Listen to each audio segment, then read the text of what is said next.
एक बार की बात है, महात्मा गौतम बुद्ध लोगों से बातचीत कर रहे थे और उन्हें उपदेश दे रहे थे। तभी एक महिला अपने छोटे से पुत्र को पीटते हुए वहां आती है और महात्मा बुद्ध से कहती है कि उनका पुत्र सवाल बहुत पूछता है।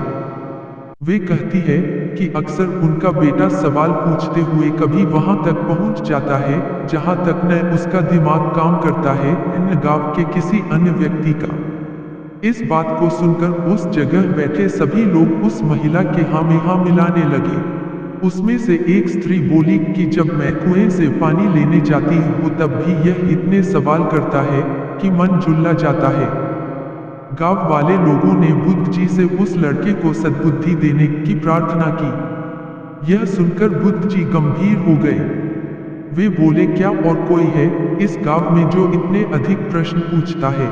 गांव वाले बोले, नहीं महाराज, बाकी कोई कुछ नहीं पूछता है, क्योंकि सबको पता है कि विधाता ने सबकी नियत पहले से ही तय कर रखी है, तो फिर सवाल पूछने का क्या मतलब? महिला बोली, क्या सवाल पूछने से नियत बदल जाएगी?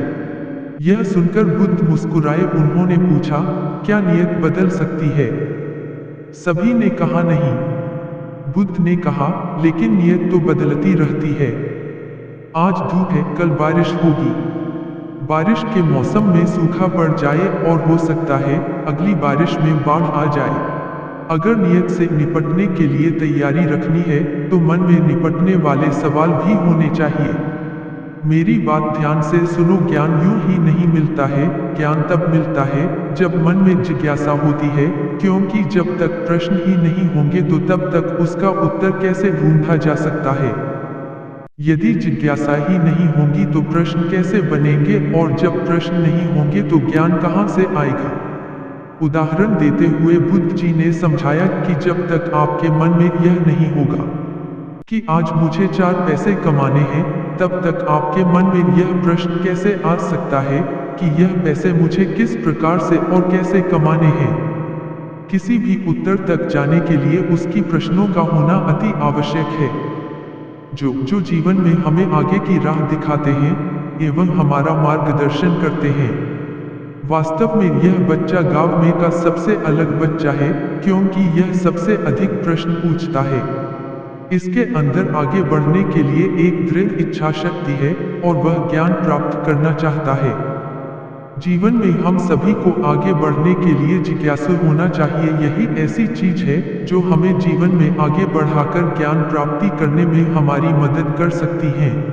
यह बात सुनकर गांव वालों ने बुद्ध जी से क्षमा याचना की और कहा, भगवान आप सही कह रहे हैं, जीवन में आगे बढ़ने के लिए, ज्ञान प्राप्त करने के लिए जिज्ञासा का होना अति आवश्यक है। बिना जिज्ञासा और उत्सुकता के व्यक्ति आगे नहीं बढ़ सकता।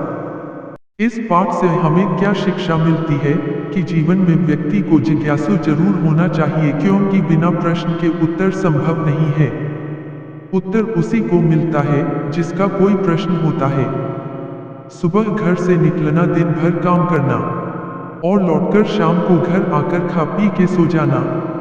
मन में ना कोई जिज्ञासा होना, ना आगे बढ़ने की कोई इच्छा या अन्य योजना होना हमारे सपनों का मर जाने के समान है। जिनकी आंखों में कोई लक्ष्य होता है, कोई सपने होते हैं, उनकी जुबान पर सवाल होते हैं। सवाल जो उनके सपनों से जुड़े होते हैं, सवाल जिनके जवाब से व्यक्ति के सपने पूरे होते हैं।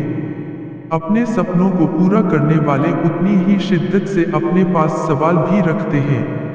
सवाल सपनों को पूरा करने वाली पहले सीढ़ी होते हैं। जैसे जैसे हमें जवाब मिलता जाता है, हम सीढ़ी चढ़ते जाते हैं और एक दिन अपने लक्ष्य को प्राप्त कर लेते हैं।